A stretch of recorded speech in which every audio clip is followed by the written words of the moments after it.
Dosa, chapati, rice, pulao ఇలాగా bagara rice దేంట్లోకైనా సరే suit అయ్యే ఈ ములక్కాయ టమాటా గ్రేవీ కర్రీ ఎలా చేసుకోవాలో చూద్దాం. మనం ముందుగా ములక్కాయలు 2-3 తీసుకొని ఇలా పొడవుగా ముక్కలుగా కట్ చేసుకొని పక్కన పెట్టుకోవాలి. కాస్త నీళ్ళలో వేసుకొని క్లీన్ చేసుకొని ఆ తర్వాత ఒక పెద్ద సైజు ఉల్లిపాయ తీసుకొని ఇలా సన్న ముక్కలుగా కట్ చేసుకోవాలి. టమాటాలు కూడా 3-4 తీసుకొని ఇలాగ సన్నగా ముక్కలు కట్ చేసుకొని పక్కన పెట్టుకోవాలి.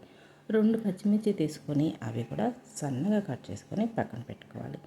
ఇప్పుడు మనం పొయ్యి మీద బాండీ పెట్టుకొని బాండీ హీట్ ఎక్కిన తర్వాత 2 స్పూన్లు ఆయిల్ అలాగే 1 స్పూన్ నెయ్యి వేసుకొని కొంచెం వేడెక్కిన తర్వాత అందులోకి మనం పోపు దినుసులు పచ్చిపప్పు, జీలకర్ర, ఆవాలు, మినపగుండ్లు ఇవన్నీ కూడా ఒక్కొక్క స్పూన్ తీసుకొని వేసుకొని కాస్త దూరగా వేయించుకోవాలి. అలా వేగిన తర్వాత కరివేపాకు, ఎండుమిర్చి వేసుకున్న తర్వాత టమాటా వేసుకొని కాస్త దూరగా వేగనివ్వాలి.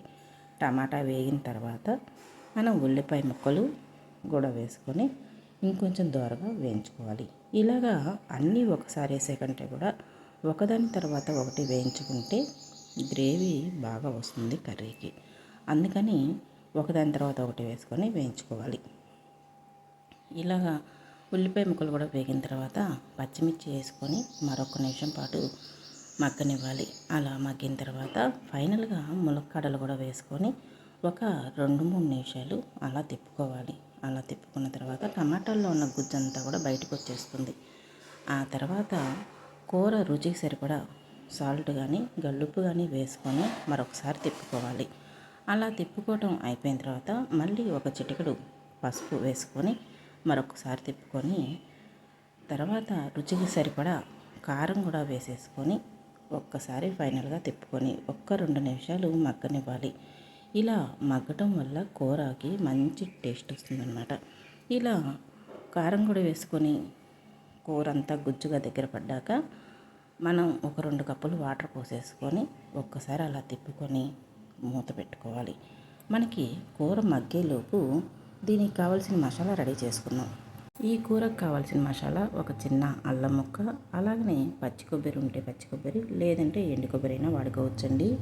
నేనైతే పచ్చి కొబ్బరి తీసుకున్నాను. అలాగనే ఒక 4 రెమ్మలు చిన్నులపాయలు తీసుకొని కాస్త కచ్చా పచ్చాగా మిక్సీ పట్టుకోవాలి. ఇలా మనం మిక్సీ పట్టుకునే లోపల కూర ఆల్మోస్ట్ ఉడికిపోయినట్లే. చూడండి, ఇలా నూనె పైకి తేలుతూ ఉంటుంది. ఇలా నూనె పైకి తేలేటప్పుడు మనం మిక్సీ పట్టుకున్న మసాలా ముద్దను కూడా ఇందులో వేసేసుకొని ఒక్కసారి అలా తిప్పుకోవాలి. మనం కావాలి అనుకుంటే 1 స్పూను జీలకర్ర పౌడరు, మరొక స్పూన్ ధనియాల పౌడర్ కూడా యాడ్ చేసుకోవచ్చు. నాకైతే మాత్రం ఈ మసాలా సరిపోతుంది కాబట్టి నేను జీలకర్ర పౌడరు, ధనియాల పౌడర్ అయితే యాడ్ చేయలేదు. ఇదే కూరకి మంచి గ్రేవీగా సరిపోతుంది. ఇక మసాలా వేసిన తర్వాత ఒక 2 నిమిషాలు అలా మూత పెట్టుకొని ఉంచుకుంటే నూనె అంతా పైకి తేలి కూర అంతా ఉడికిపోతుందండి. ఫైనల్గా కొత్తిమీరతో గార్నిష్ చేసుకుంటే మనకి ఎంతో రుచికరమైన టమాటా ములక్కాడ గ్రేవీ కర్రీ రెడీ అయిపోయినట్లే. ఈ కూర మనకి రైస్లోకి బాగానే ఉంటుంది, బగారా రైస్లోకి బాగానే ఉంటుంది, చపాతీలోకి బాగానే ఉంటుంది, దోశలోకి కూడా బాగుంటుంది.